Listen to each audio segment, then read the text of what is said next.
Edmundo, é um prazer entrevistá-lo. Eu Prazer queria meu. te fazer uma pergunta-provocação.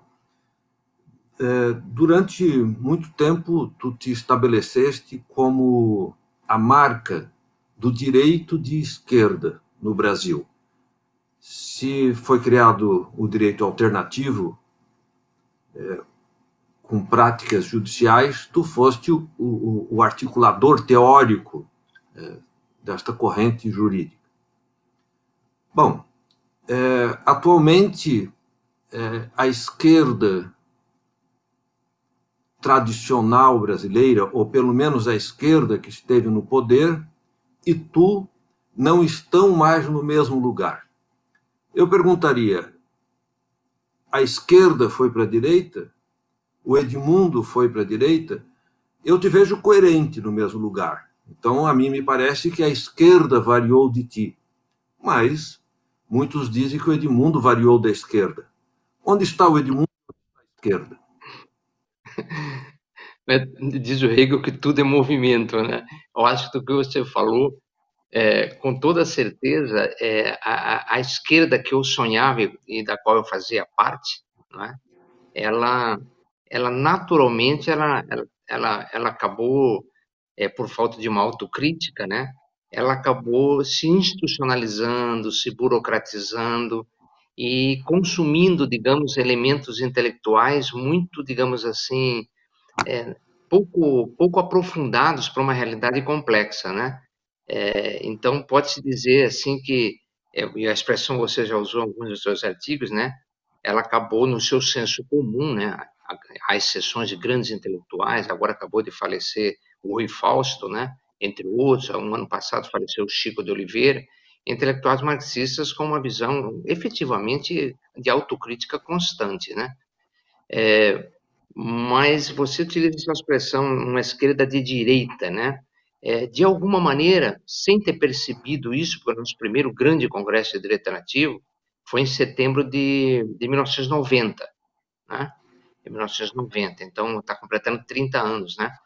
Nos primeiros 20 anos, é, basicamente prevaleceu dele a ideia de que a crítica social era uma crítica que tinha, digamos assim, uma inspiração marxista, liberal progressista, o seu vetor, né? O máximo que se fazia ali dentro era, eu na coordenação nacional tentava conciliar aqueles que tinham uma visão mais liberal, que dava para transformar um pouco o direito por dentro da democracia constitucional, a democracia liberal, e aqueles sempre os mais, digamos assim, revolucionários, né, que achavam que deveriam construir algo paralelo, aquela teoria da dualidade do poder, né, que deveriam construir um direito, um pluralismo jurídico um pouco à margem do Estado. Tal. Não que não existisse pluralismo jurídico entre povos indígenas, excepcionalmente onde não há presença do Estado, como foi o caso estudado pelo Boaventura, né, lá na favela do Rocinha. Naturalmente, as pessoas tendem a normatizar comportamento de grupos e se o Estado não está presente, isso é quase que espontâneo, né? Hoje o narcotráfico é, digamos assim, o Supremo Tribunal, né? Da Rocinha, de outras, eles chamam de, erroneamente de comunidades, são favelas mesmo, né? Comunidade é uma forma de adocicar um pouco uma situação complexa, Sim. periferia da É a periferia. glamorização de uma situação, né? Uma glamorização da situação. Então, claro que desde o livro que escrevi lá, por incrível que pareça, como marxista, né, me orientando, Michel Louvi, Direito, Marxismo e Liberalismo, eu comecei a ter contato, aí na época minha esposa Katia, que você conheceu, ela estava estudando Weber. Então eu comecei a estudar um pouco o pensamento de Weber, porque para mim era considerado um autor liberal, e os liberais eram sempre, de alguma maneira, colocados assim, como não interlocutores prioritários, né, para o marxismo, né. E eu comecei a ler Weber e comecei a me impressionar, fui ver a fonte, comecei a estudar um pouquinho Nietzsche. Bom, você está aí dentro da psicanálise, então o universo de Nietzsche tá com você há mais tempo, esse universo daquilo que não está muito óbvio, que está um pouco oculto, né, na natureza humana. Obviamente que eu sempre me questionei quanto à minha origem social. Meu pai é um coronel aposentado general, minha mãe é uma pedagoga, vem de uma classe média. Então, como dizia o velho Marx, né, são as condições materiais de existência que formam as formas de consciência. Eu entendo essa questão da classe, mas eu me sentia muito incomodado no movimento alternativo ao ver ao mesmo tempo uma luta por direitos humanos e ao mesmo tempo um discurso que os direitos humanos e a democracia eram expressões de uma classe social, né? Que o Estado era burguês. Aquilo me incomodava um pouco. Quando o Volcker lançou o livro Pluralismo Jurídico, né? Fundamentos para uma cultura do direito, eu lancei o Direito Moderno e Mudança Social, tentando dizer que dentro dos limites institucionais, né, a mudança ela se dá um pouco por dentro, né? Não existe essa possibilidade de uma mudança, com raríssimas exceções, de 180 graus, ainda mais para fundar uma outra sociedade, né? Hoje, eu teria que repensar um pouco isso, porque nós estamos em face de uma falência da chamada democracia representativa, o que não significa falência da democracia, porque aí está bem na tua área da psicanálise, né? Dizem que o desejo se move pela falta, e a democracia é, de alguma maneira, né, a falta de algo, de liberdade, de mais igualdade, né, de mais fraternidade. Eu acho que enquanto prevalecer esses elementos aí, eu acho que a democracia não morreu, mas a democracia institucional ela está falida, né? Então, talvez se eu tivesse ainda na coordenação do direito alternativo, já não estou há mais de 15 anos, né? Nós tivéssemos discutir um pouquinho quais seriam as formas alternativas.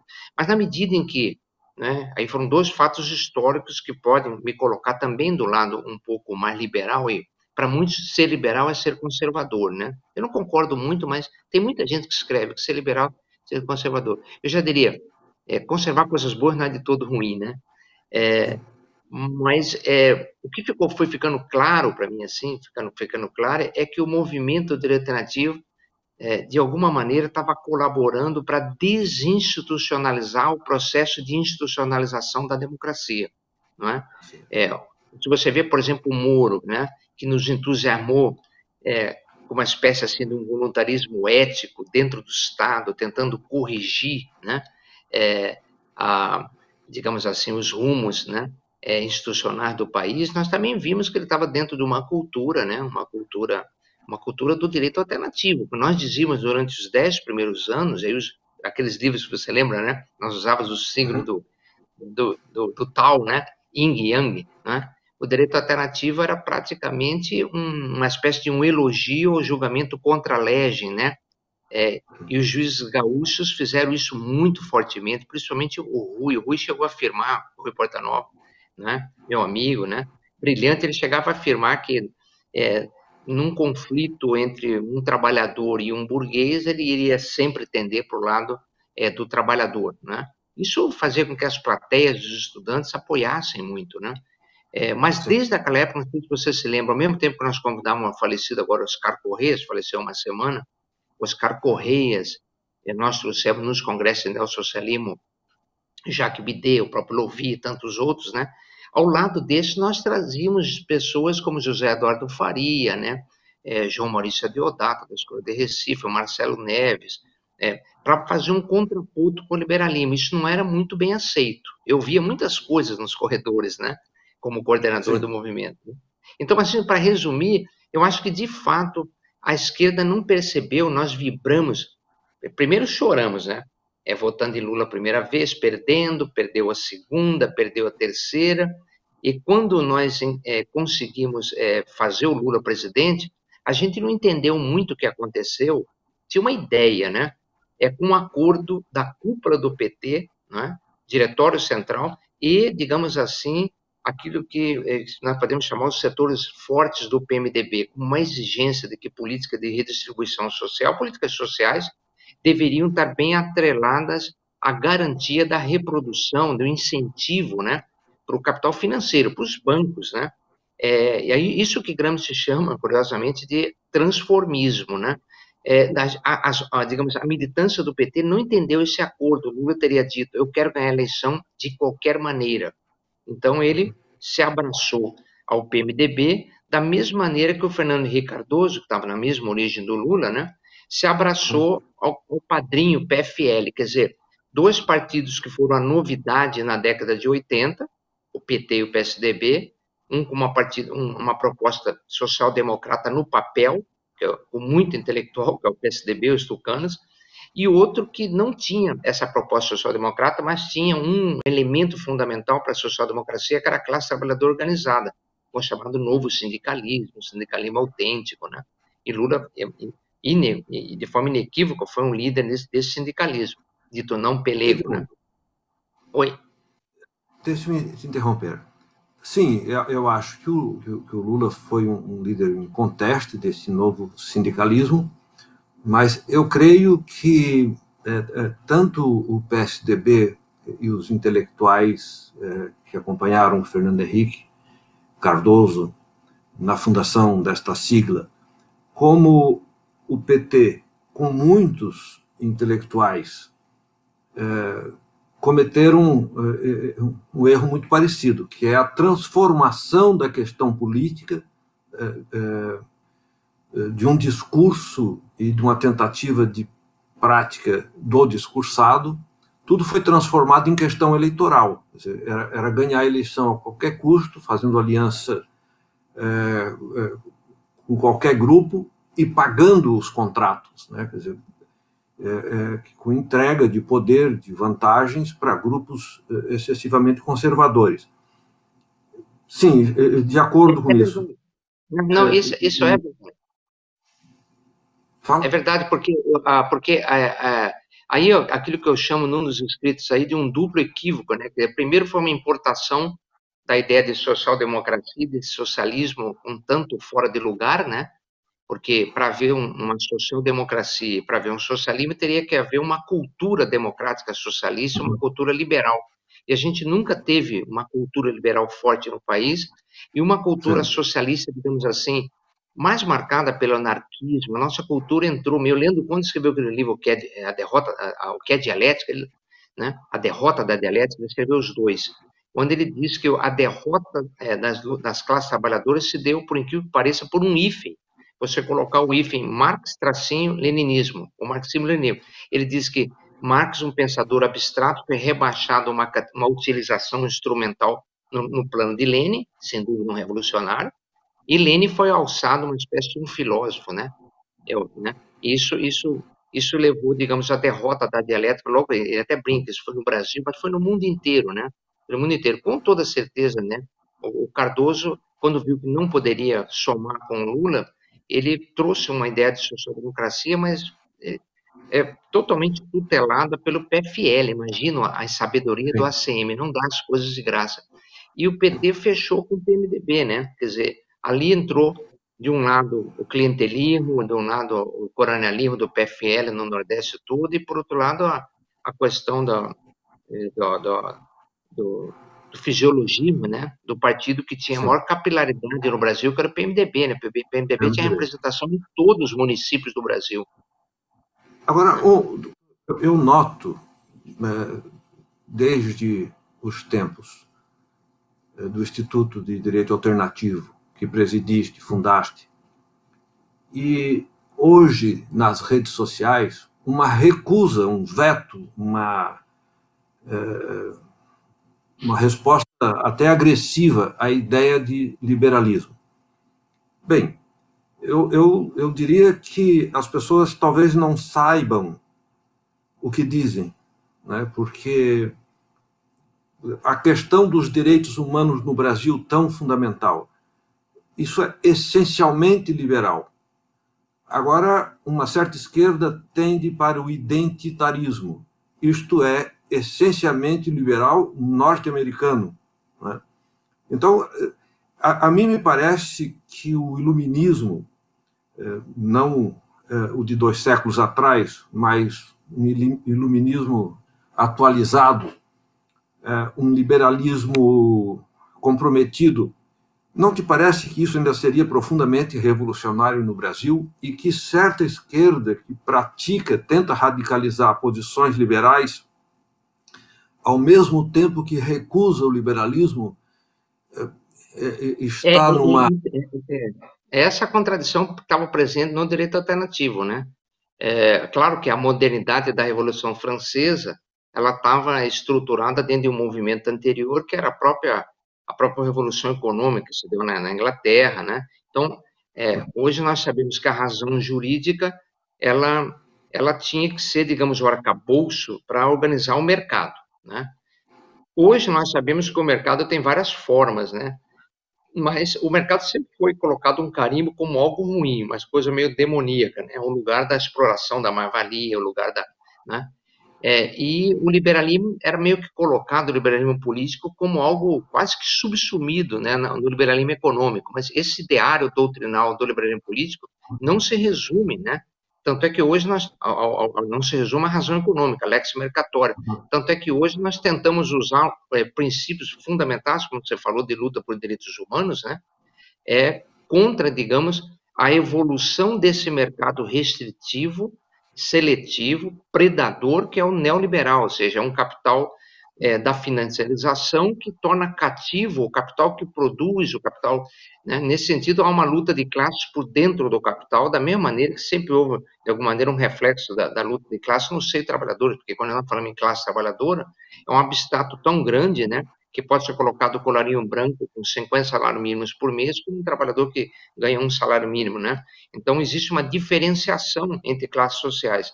O capital financeiro, que vulgarmente se chama de, na expressão econômica, globalização neoliberal, né? Ela está caminhando para uma radicalização do ultraliberalismo político, que não tem nada a ver com o liberalismo político que nós estamos nos referindo, né? De respeito à Sim. pessoa, liberdade de vida. Mas é interessante que quando, por exemplo, se acusa Moro, se acusou muito Moro, né? Depois da Vaza Jato, de desrespeitar o devido processo legal, eu parei para pensar nos problemas do Moro, que atropelou o processo, né? Mas, por outro lado, quando a gente vê, por exemplo, uma decisão do ministro Alexandre, por exemplo, impedindo o presidente da República, né, ou sustando, né, a decisão de nomear o diretor da Polícia Federal, né, como se o presidente tivesse, né, que se limitar ou abrir mão dessa prerrogativa, né? Então, nessas horas, nossa esquerda fica um pouco parada. Parece que o garantismo jurídico serve quando é o nosso interesse que está em jogo, né? Mas quando se trata de uma ordem, né? Agora, por exemplo, imediatamente a decisão do Alexandre, do ministro Alexandre, você viu quase todos os ministros se colocarem em defesa de uma decisão um tanto questionável, né? Tá certo que o delegado da Polícia Federal estava ali para, obviamente, né, para ajudar os filhos do presidente, né? Mas é a prerrogativa dele colocar quem ele quiser ali, um cargo de confiança, né?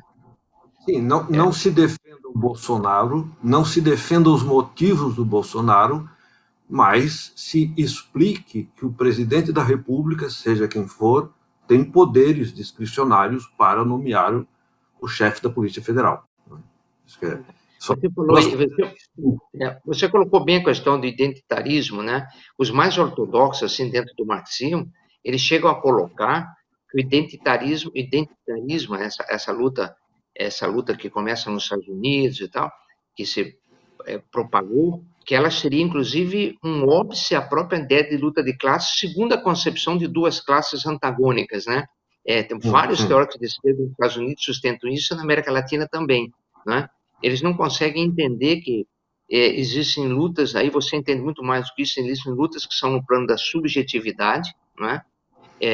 sim. Aliás, as lutas que se deram em nome de uma classe moralista no poder, né? Quer dizer, até 1938, Stalin criou norma discriminando os homoafetivos, né? O Enver Hoxha, na Albânia, tinha normas também. Até hoje, né? A homoafetividade ela ainda sofre mais repressão em países com uma moral socialista rígida. Sabe o horror que é a vida dos homoafetivos na Rússia, né? Na Rússia de hoje, do Putin, né?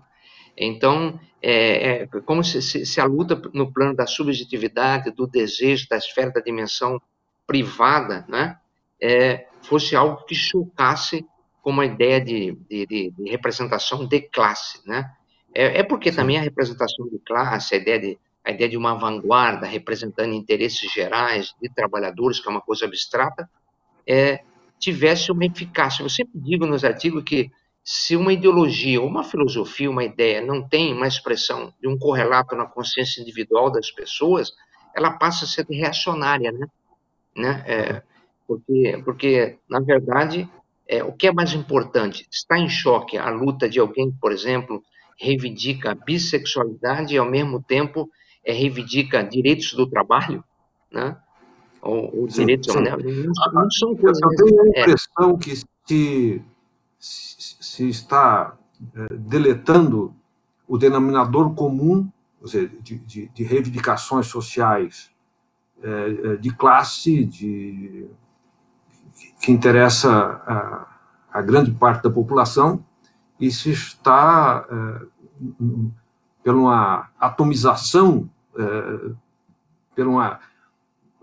da sociedade a tal ponto em que você está discutindo apenas a subjetividade, a sua intimidade, como se a vida pública não interessasse mais. Tem. Isso me...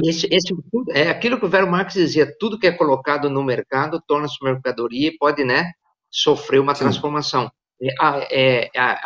Na época do Ronald Reagan, foi percebida essa luta dos identitários como um valor a ser agregado no processo de investimento da ideologia conservadora para aplacar um pouco o avanço do movimento sindical, né? Tem livros, e tem um americano, eu não me lembro o nome agora, que tem um livro sobre isso, né? Onde ele mostra que fez parte da política do Estado, de Ronald Reagan, principalmente, o incentivo, a abertura, o estímulo à mídia, né? Para, digamos, esses movimentos que começam nas costas, leste-oeste dos Estados Unidos, e depois ganham aí a dimensão mundial. Mas eu acredito que isso é uma apropriação possível, né? É uma apropriação possível. Se essa nova democracia ser criada, reinventada, reimaginada, não puder pensar a esfera privada, obviamente, mas, obviamente, é até difícil falar em separação da esfera pública e privada, né? Porque, afinal de contas, a pessoa, ela não tem uma condição homossexual, ela tem uma condição homoafetiva, na verdade, até mais do que isso, né? E isso desborda para o local de trabalho, para os lugares, para o mundo da vida em geral, né? Em outras esferas.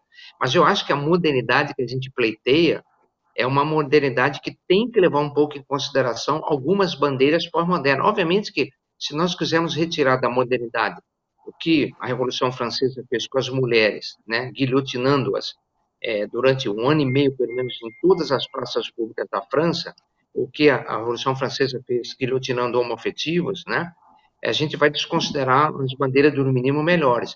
Da mesma maneira, a visão pós-moderna foi assumida também como um niilismo absoluto, praticamente fixando o valor máximo naquele sujeito egoísta, hedonista, né, que pensa no próprio umbigo e não quer nenhum tipo de solidariedade, a não ser do seu, da, seu, da sua molécula, digamos assim, familiar e de amigos, né? Então, eu acho que há na pós-modernidade uma crítica àquilo que de vanguarda se tornou algo desmoralizado nas esquerdas, né? Todo mundo. Oi. No Sim. Brasil, por exemplo, falar em modernidade, eu tenho a impressão que nós estamos em marcha ré. As pessoas falam, por exemplo, que o Brasil está fascista. Eu acho que está anterior, ele está religioso. Sem desrespeito às crenças, mas eu estou falando de sistema, de valor privado incidente na vida pública e determinante da vida pública. Então, Sim. o bolsonarismo ele é algo fundado, estruturado em cima de concepções religiosas, discursos religiosos, práticas religiosas e organização religiosa de poder. Ao mesmo tempo, você pega uma certa esquerda, você pega o lulopetismo, enquanto o Bolsonaro era criticado por fazer discursos com fundo de religião, o Lula estava num congresso de igrejas na Europa e de lá foi visitar outros locais de culto e etc. E chegando aí ao Brasil, determinou que todos os diretórios do seu partido criassem núcleos evangélicos. Aqui digo, os evangélicos têm todo o direito de sê-lo, de praticá-lo e de fazer o que quiser com suas concepções de vida.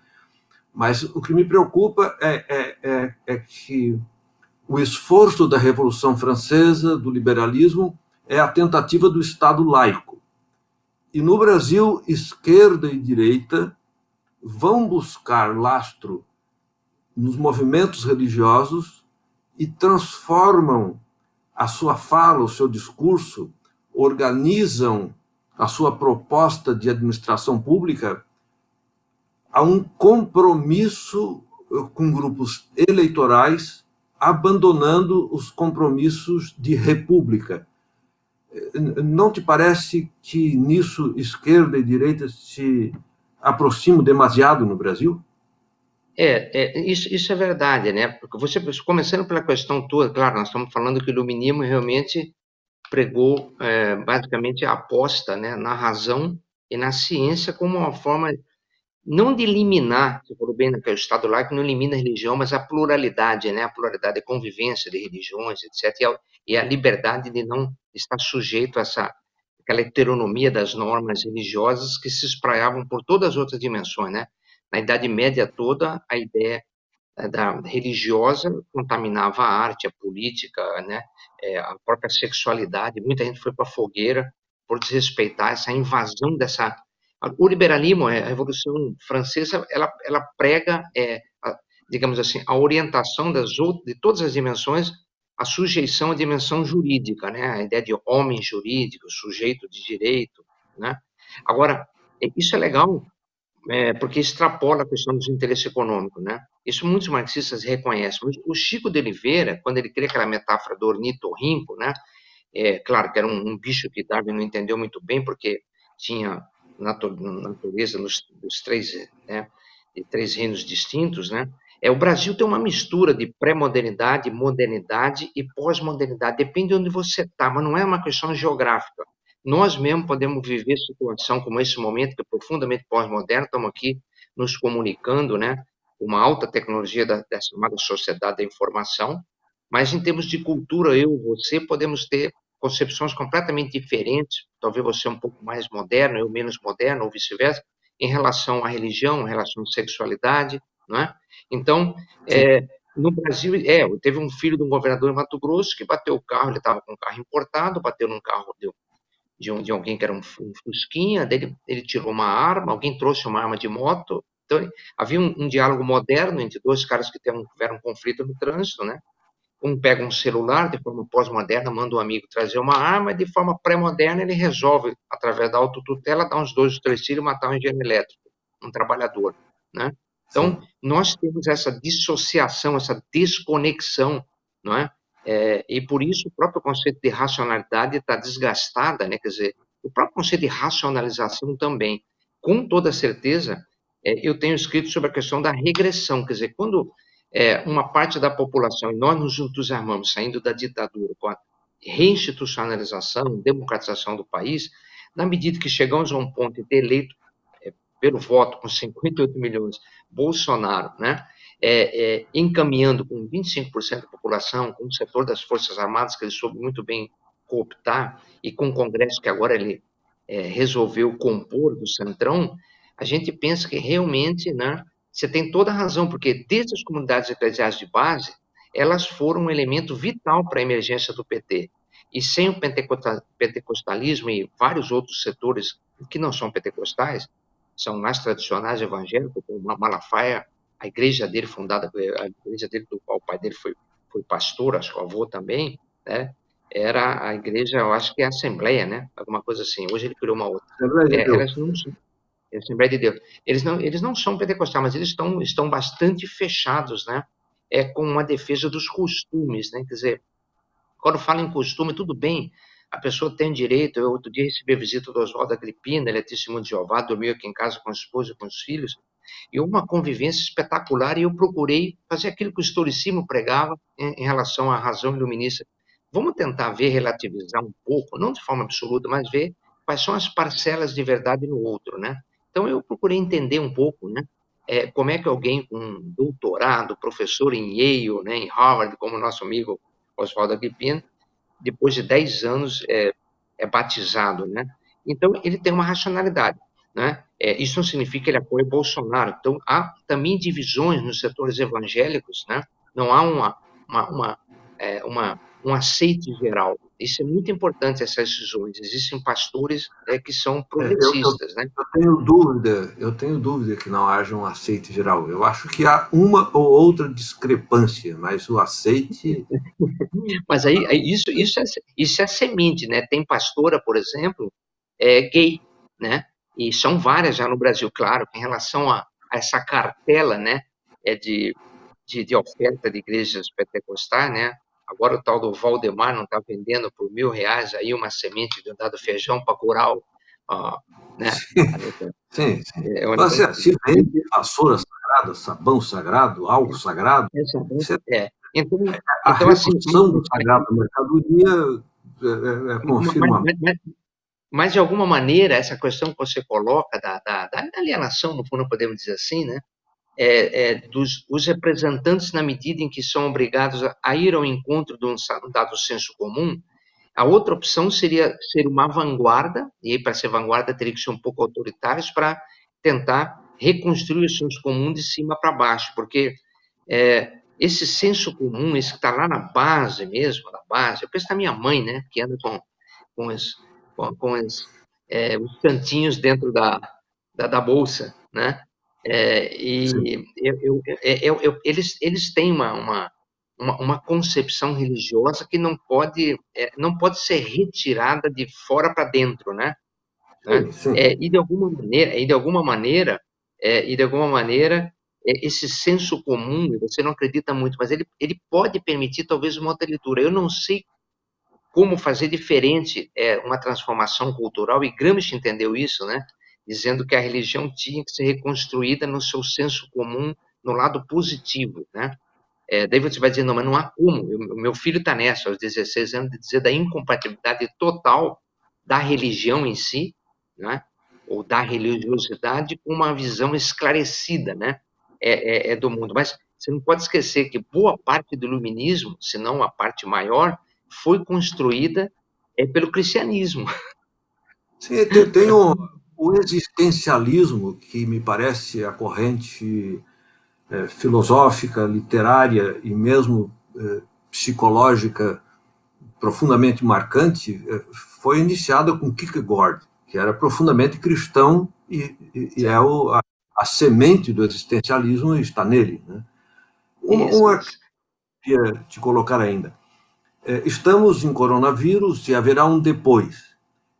Eu te perguntaria, mais especificamente no Brasil, se aprenderá alguma coisa com isso? Porque tem uma briga, né, na questão econômica, que é preciso movimentar um pouco a economia ou teremos imensa dificuldade de trabalho, de sobrevivência. Outros entendem que qualquer ato fora de casa significa morte. As partes que têm suas posições não conversam e se acusam mutuamente. Outros acham que a solução está na ciência, eu me incluo entre eles, entre as pessoas que pensam assim. Outros entendem que a questão é uma praga divina e que, quando a divindade quiser, resolverá. Quer dizer, o que restará do Brasil dentro desses aspectos que estamos falando, de discursos que circulam, de posições que se tomam, de compromissos eleitorais que se articulam? Tudo isto será alterado? Nós aprenderemos alguma coisa com esta parada forçada dentro de casa? O coronavírus é um fato social que dialeticamente interferirá e se constituirá como algo marcante que nos transformará de algum modo? Eu estou impactado, né? Porque eu tenho defendido que antes mesmo no coronavírus, a gente já vivia pela primeira vez no século XX, né? Primeira vez na história, mas nesse século XX com uma dinâmica de fatos, uma sucessão de fatos, né? Aquele que o Ulrich Beck chama de metamorfose, né? Quer dizer, quando os efeitos não planejados da ação passam a produzir outras ações, né? Inclusive positivas, quer dizer, que de uma ação boa pode nascer uma coisa boa, ruim, e de uma ação ruim pode nascer coisa boa, né? E já havia essa ideia de um caos social e, consequentemente, sendo o pensamento parte do caos social da sociedade, o pensamento estaria com uma dificuldade muito grande de racionalizar, num tempo célere, as mudanças múltiplas, né, com efeitos perversos, por sua vez, produtores e outras consequências, que a gente não conseguia perceber, né? Agora, o vírus acelera isso. Estava com um livro para terminar, não sei se vou terminar, porque, de fato, né, se você pega o coronavírus e coloca a palavra, né, na boca dos PhDs, você vai encontrar realmente uma maioria de PhDs, independente do fato da Organização Mundial da Saúde ter dado uma bola fora enorme, menosprezando a capacidade de proliferação do vírus da China, depois, né, a chegada na Europa, etc., né, abstraindo também os interesses dos grandes laboratórios, né, farmaco, tudo isso, com toda certeza, a maior parte dos PhDs renomados de grandes universidades assumiu a tese do isolamento, né?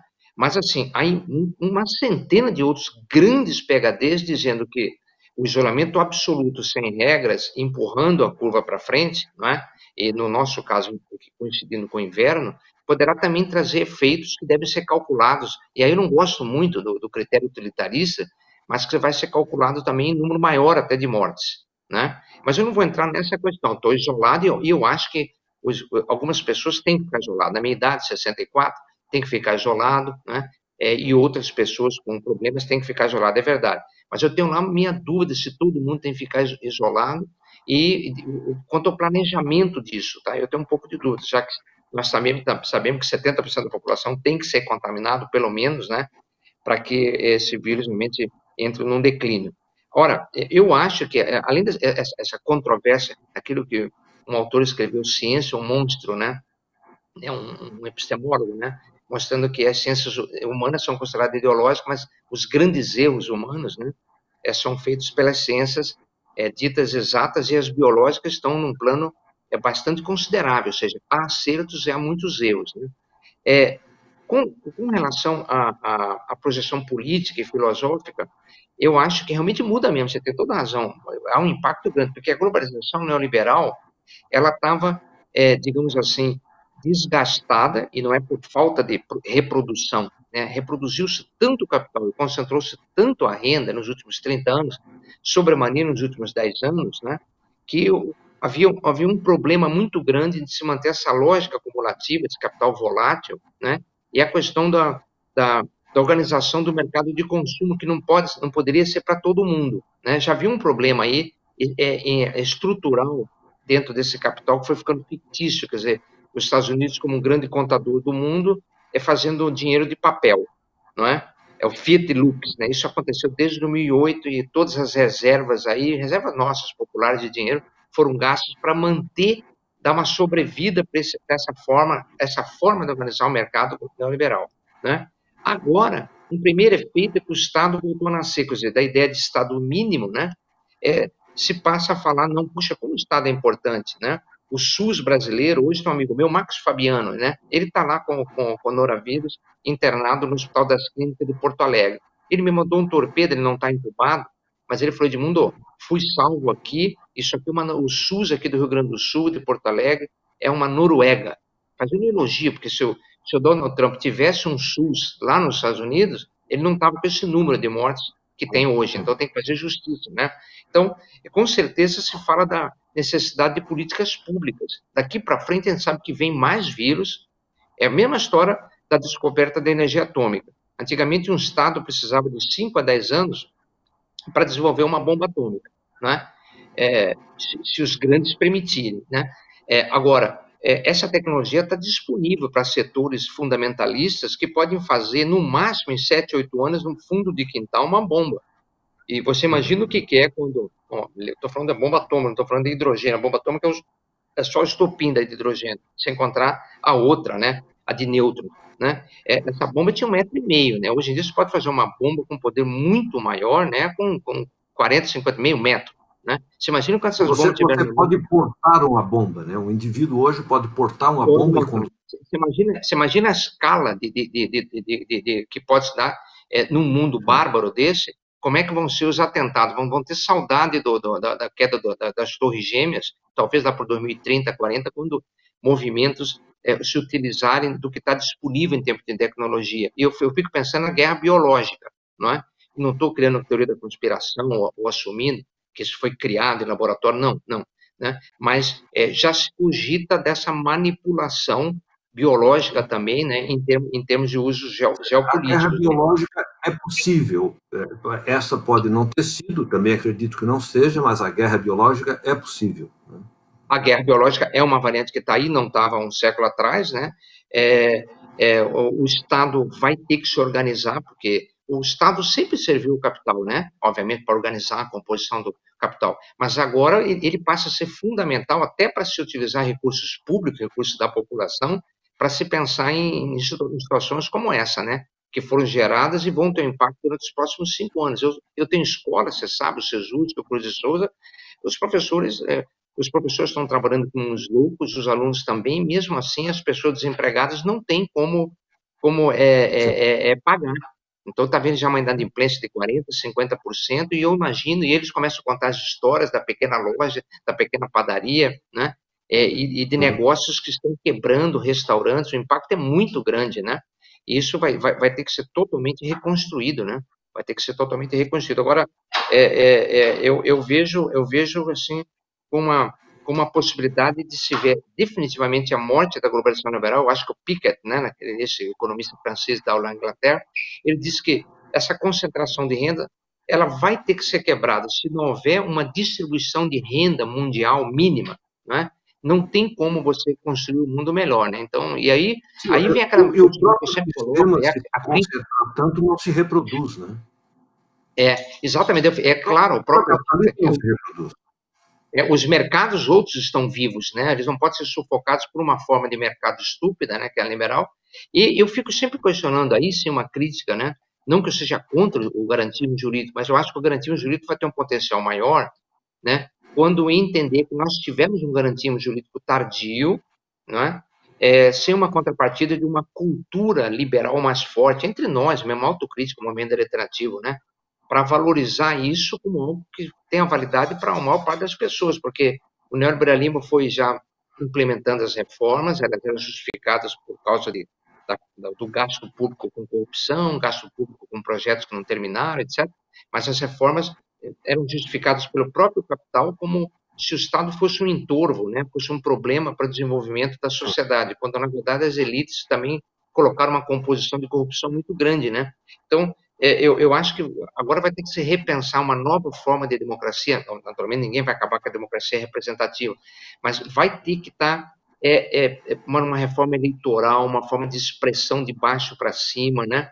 Mais molecular. Eu não sei se é para nós vermos isso, viu, Léo? Mas as mudanças que vêm por aí são muito grandes, né? Porque a regressão ao qual me referia é exatamente essa situação de incerteza, de medo das pessoas que faz com que elas, todos nós somos mamíferos, retornemos a um estado de sensação da percepção, essas são as 5 percepções de todos os mamíferos, né, de termos um território onde, na ameaça da reprodução, age de uma maneira bélica. Então, o político é o Carl Schmitt, o político não é mais um adversário, né, um inimigo. Amigos meus do movimento alternativo me consideram traidores, me dizem palavras que eu não posso nem repetir aqui. Alguns romperam amizade formalmente, simplesmente porque eu enderecei críticas, digamos assim, ao PT ou a postura covarde desde o mensalão da Marilena Chauí, a liderança, que fingiram que não estava acontecendo nada dentro da burocracia corrupta do partido, né? Edmundo, eu agradeço muito, o Instituto Cidade agradece muito. Quero te convidar a frequentar mais o nosso instituto. Com o maior prazer, eu estou aposentado aí procurando fazer alguma coisa. Tá bom. Nós temos uma ideia de cidade no sentido platônico, o lugar em que se vive, se namora, se passeia, se estuda, se briga, se faz política. E queremos provocar grandes debates. E eu acabo de debater um pouco, conversar um pouco com uma das cabeças mais lúcidas que eu conheço. Muito obrigado por ter nos dado essa entrevista. Até outra oportunidade. Obrigado, Léo. Sou amizade mesmo. Muito obrigado. Você me deu uma força. Gostei de participar. Quero participar mais. Um abraço a todos que escutaram.